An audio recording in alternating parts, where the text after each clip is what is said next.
नमस्कार। संस्कृतम अमृतम इस यूट्यूब चैनल पर आप सबों का स्वागत है। आज 10वीं कक्षा की संस्कृत पाठ्य पुस्तक शेमुषी भाग 2 के तृतीय पाठ व्यायामः सर्वदा पथ्यः अर्थात व्यायाम हमेशा ही लाभदायक होता है, इसको पढ़ेंगे।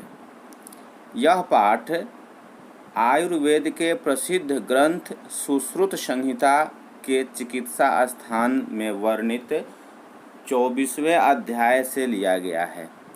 इस पाठ के अंतर्गत आचार्य सुश्रुत व्यायाम की परिभाषा एवं व्यायाम से होने वाले लाभ के बारे में बताए हैं। वैसे तो यह पाठ 10वीं कक्षा के लिए निर्धारित किया गया है, लेकिन इस पाठ में दिए गए विषय प्रायः सभी आयु के लोगों के लिए लाभकारी है, क्योंकि इसमें व्यायाम के बारे में बताया गया है, कैसे व्यायाम करना चाहिए, व्यायाम करने से कौन कौन से लाभ होते हैं, किसको कितना व्यायाम करना चाहिए, इन सब बातों को इसमें बताया गया है। इसलिए यह पाठ सबके लिए लाभदायक है। पाठ का पहला श्लोक है शरीरायास जननम कर्म व्यायाम संगितम तत्कृत्वा तु सुखम देहम विमृद्नियात् समन्ततः।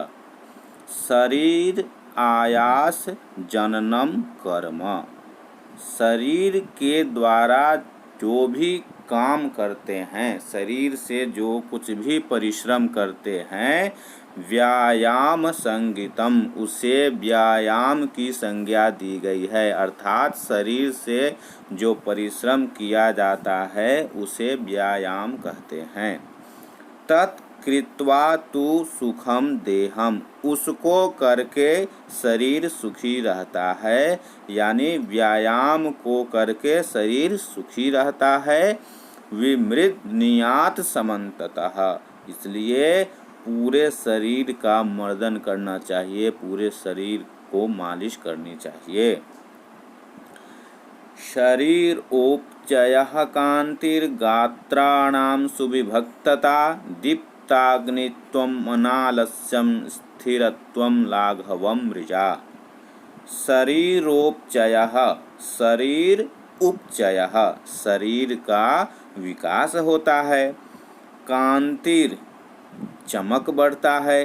गात्राणाम सुविभक्तता, और गात्राणाम, शरीर सुगठित होता है, गठीला होता है। दीप्त अग्नित्वम, यानी हमारी जो है जठराग्नि जो है, यानी पाचन शक्ति हमारी सुदृढ़ होती है। अनालस्यम, आलस्य नहीं होता है। स्थिरत्वम, शरीर में स्थिरता आती है। लाघवम मृजा, शरीर हल्का होता है एवं शरीर स्वच्छ होता है। यानी व्यायाम करने के इतने सारे लाभ हैं, इसलिए व्यायाम प्रत्येक व्यक्ति को करना चाहिए। श्रम क्लं पिपाशोष्ण शीतादीनां सहिष्णुता आरोग्यम चापि परमं व्यायामादुपजायते। कहता है श्रम क्लं पिपाशोष्ण, श्रम अर्थात परिश्रम, क्लं अर्थात परिश्रम से होने वाला थकान, पिपासा प्यास, भूख प्यास इत्यादि, उष्ण शीत, उष्ण अर्थात गर्मी, शीत ठंडा, आदि नाम सहिष्णुता, इन सबों को सहने की क्षमता होती है। परिश्रम करने की क्षमता, परिश्रम से होने वाले थकान, भूख प्यास, सर्दी गर्मी आदि सहने की क्षमता। आरोग्यम चापि परमम, और आरोग्य यानी अच्छा स्वास्थ्य, व्यायामाद उपजायते, व्यायाम करने से प्राप्त होता है। यानी कहता है कि व्यायाम करने से परिश्रम से होने वाले थकान, भूख प्यास, गर्मी सर्दी आदि को सहने की शक्ति एवं अच्छा स्वास्थ्य प्राप्त होता है। न चास्ति सदृशं तेन किंचित् स्थौल्यापकर्षणं न च व्यायामिनं मर्त्यमर्दयन्त्यरयो बलात्। न च अस्ति सदृशं तेन, यानी व्यायाम के समान कोई भी दूसरा नहीं है। किस लिए? किंचित स्थौल्यापकर्षणम, स्थौल यानी मोटापा को कम करने वाला, मोटापा को समाप्त करने वाला व्यायाम के अलावा दूसरा कोई उपाय नहीं है। यानी व्यायाम करने से मोटापा कम होता है। न च व्यायामिनं मर्त्यमर्दयन्त्योरयो बलात्, और कहता है कि व्यायाम करने वाले व्यक्ति पर शत्रु भी हावी नहीं होता है, यानी शत्रु भी उसको पराजित नहीं कर सकता है, बल से नहीं हरा सकता है। अर्थात जो व्यक्ति व्यायाम करता है उसका शरीर इतना सुदृढ़ होता है, इतना मजबूत होता है कि उसको कोई शत्रु भी जल्दी परास्त नहीं कर सकता है। न चैनं सहसाक्रम्य जरासमधिरोहति स्थिरीभवति मांसं च व्यायामाभिरतस्य च। कहता है न च एनं सहसाक्रम्य, कहता है जो व्यक्ति व्यायाम करता है उसके ऊपर अचानक से जरा यानी बुढ़ापा, सम अधिरोहति यानी बुढ़ापा भी अचानक से उसको नहीं आ सकता है। एक तो होता है कि आयु के अनुसार बुढ़ापा आती है, सबको आती है, लेकिन एक होता है कि युवावस्था में ही व्यक्ति बूढ़ा जैसा दिखने लगता है, मांस वगैरह सब झूल जाता है, उसका ढीला हो जाता है, स्किन वगैरह भी उसका सब लूज हो जाता है। तो कहता है जो व्यक्ति व्यायाम करता है उस पर अचानक से बुढ़ापा हावी नहीं हो सकता।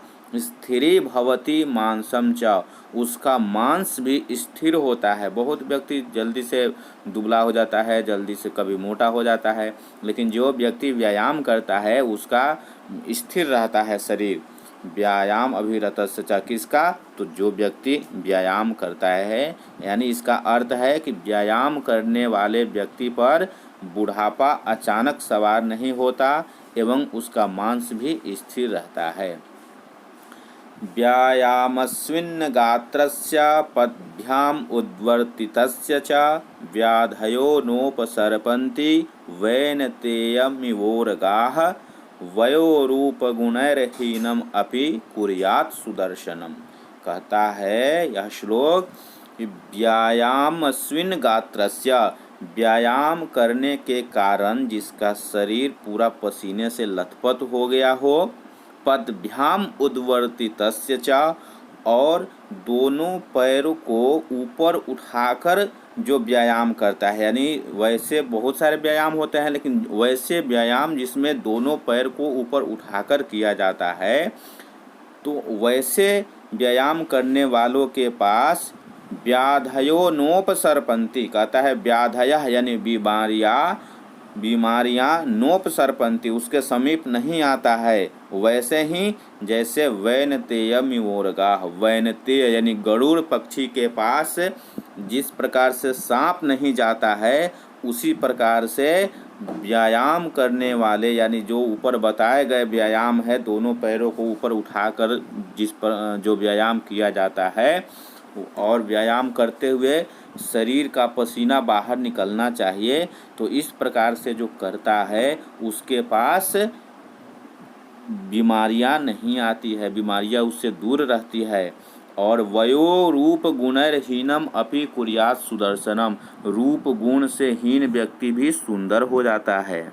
प्रत्येक व्यक्ति सुंदर दिखना चाहता है, अपने आप को सुंदर दिखाना चाहता है, उसके लिए वह बहुत सारा उपाय भी करता है, खर्च भी करता है। लेकिन आचार्य सुश्रुत कहते हैं कि यदि कोई व्यक्ति हमेशा व्यायाम करता है तो यदि रूप और गुण से हीन है तो भी वह सुंदर हो जाता है। अगले श्लोक में आचार्य सुश्रुत कहते हैं व्यायामं कुर्वतो नित्यं विरुद्धम अपि भोजनम विदग्धम अविदग्धम वा निर्दोषम परिपच्यते। यानी जो व्यक्ति प्रतिदिन व्यायाम करता है वह यदि विरुद्ध भोजन यानी जो भोजन करने योग्य नहीं है, तब जैसे पका हुआ भोजन हो, कच्चा भोजन हो, अथवा मौसम के अनुकूल हो, प्रतिकूल हो, किसी भी प्रकार का भोजन वह करता है, निर्दोषम परिपच्यते यानी आसानी से वह भोजन उसका पच जाता है। पूर्व के श्लोक में ही आचार्य सुश्रुत कहे हैं कि जठराग्नि जो है इतनी हमारी जो है उद्दीप्त हो जाती है, पाचन शक्ति हमारा व्यायाम करने से इतना मजबूत हो जाता है कि हम किसी भी प्रकार का यदि भोजन करें तो वह भोजन आसानी से पच जाता है। व्यायामो हि सदापथ्यो बलीनां स्निग्धभोजिनां स च शीते वसन्ते च तेषां पथ्यतमः स्मृतः। व्यायामो ही सदापथ्यो, व्यायाम हमेशा स्वास्थ्यकर होता है। किसके लिए? बलीनाम स्निग्ध भोजिनाम, जो बलवान है उनके लिए। स्निग्ध भोजिनाम, जो चिकनाई युक्त भोजन करने वाले हैं, ज़्यादा फास्ट फूड इत्यादि जो भी खाते हैं लोग आज के समय में, तो वैसे लोगों के लिए तो व्यायाम बहुत ही लाभदायक है। स च शीते वसंते च तेषां पथ्यतमः स्मृतः। प्रत्येक ऋतु में, चाहे वह सर्दी का ऋतु हो, गर्मी का हो, वसंत ऋतु हो, किसी भी ऋतु में उसके लिए, वैसे व्यक्ति के लिए व्यायाम लाभदायक है, स्वास्थ्यकर होता है। सर्वेषु ऋतुष्वहरः पुंभिरात्महितैषिभिः बलस्यार्धेन कर्तव्यो व्यायामो हन्त्यतोऽन्यथा। कहते हैं सर्वेषु ऋतुषु अहरः, सभी ऋतुओं में हमेशा यानी प्रतिदिन, पुंभिरात्महितैषिभिः, पुंभि यानी व्यक्ति के द्वारा, आत्महितैषिभिः जो अपना भलाई चाहता है, अपना जो कल्याण चाहता है, उसके द्वारा बलस्यार्धेन कर्तव्यो, अपने बल से आधे भाग से व्यायाम करना चाहिए। हन्त्यतो अन्यथा, नहीं तो वह व्यायाम हमारे लिए हानिकारक हो जाता है, वह व्यायाम हमें मार सकता है। अर्थात कहते हैं आचार्य सुश्रुत का कहना है कि जो अपना भलाई चाहता है उस व्यक्ति को सभी ऋतुओं में प्रतिदिन अपने बल के आधे भाग से व्यायाम करना चाहिए, इससे ज़्यादा नहीं करना चाहिए, नहीं तो वह व्यायाम हमारे लिए लाभ देने के बजाय हानिकारक हो जाएगा। हृदिस्थान स्थितो वायुर्यदा वक्त्रं प्रपद्यते व्यायामं कुर्वतो जन्तोस्तद्बलार्धस्य लक्षणम्। इस श्लोक में आधे बल के लक्षण को बताते हैं। कहते हैं हृदय स्थान स्थितो वायु, जो हमारे हृदय में स्थित वायु है वह जब वक्त्रम प्रपद्यते, जब हमारे मुंह तक आ जाए व्यायाम करते हुए, जब हम व्यायाम करते हैं और व्यायाम करते हुए हृदय में स्थित वायु जब हमारे मुंह तक आ जाए, यानी हमारा श्वास जब चढ़ने लगे, तब उसे आधे बल का लक्षण समझना चाहिए। यानी जब हमारी श्वास चढ़ने लगे व्यायाम करते करते, तो समझना चाहिए कि आधे बल से व्यायाम हो गया।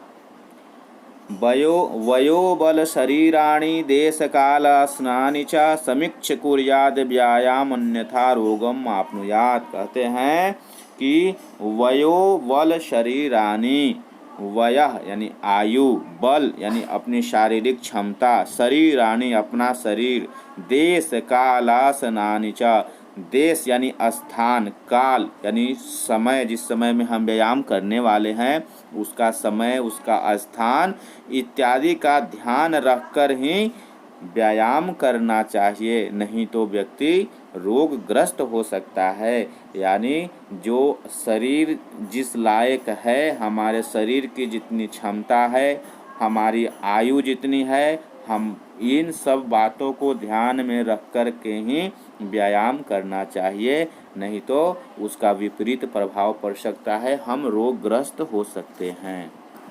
अब इस पाठ से पूछे जाने वाले प्रश्न के ऊपर ध्यान देते हैं। इस पाठ से कई तरह के प्रश्न पूछे जाते हैं। जैसे एक श्लोक दे देगा और श्लोक के आधार पर प्रश्नों का उत्तर देना रहेगा, जैसे यहाँ दिया हुआ है। दूसरा रहता है श्लोक दे करके उसका अन्वय करना, श्लोक दिया हुआ रहेगा उसका भावार्थ लिखना रहता है। तो इस तरह के बहुत सारे प्रश्नों का प्रकार रहता है। उसमें हम लोग देखते हैं तो एक दिया रहता है श्लोकम पठित्वा तदाधारित प्रश्नानाम उत्तराणि लिखता, न चैनम सहसाक्रम्य जरा समधिरोहति स्थिरीभवति मांसम च व्यायामभिरतस्य च। यह श्लोक दिया हुआ है, इस पर आधारित प्रश्न है। एक पदे न उत्तरत, एक पद में उत्तर देना है, एक शब्द में उत्तर देना है। सहसाक्रम्य का न समधिरोहति, ऊपर वाले ही पंक्ति में देखेंगे लिखा हुआ है न चैनम सहसाक्रम्य जरा समधिरोहति, तो उत्तर हो जाएगा जरा। व्यायामभिरतस्य किम स्थिरीभवति, नीचे वाली पंक्ति में दिया हुआ है स्थिरीभवति मांसम च व्यायामभिरतस्य च, यानी इसका उत्तर होगा मांसम। अगला प्रश्न है पूर्ण वाक्येन उत्तरत, पूर्ण वाक्य में उत्तर देना है। जरा कस्य सकाशम सहसा न समधिरोहति, तो इसका उत्तर हो जाएगा व्यायाम अभिरतस्य सकाशम जरा सहसा न समधिरोहति। अब अगला प्रश्न है निर्देशानुसारम उत्तरत, जैसा निर्देश दिया जा रहा है वैसे प्रश्न का उत्तर देना है। आक्रम्य इति पदे कः प्रत्ययः, आक्रम्य, तो इसमें हो जाएगा ल्यप प्रत्यय। चैनम इति पदस्य संधि विच्छेदम कुरुता, च जोर एनम चैनम होता है।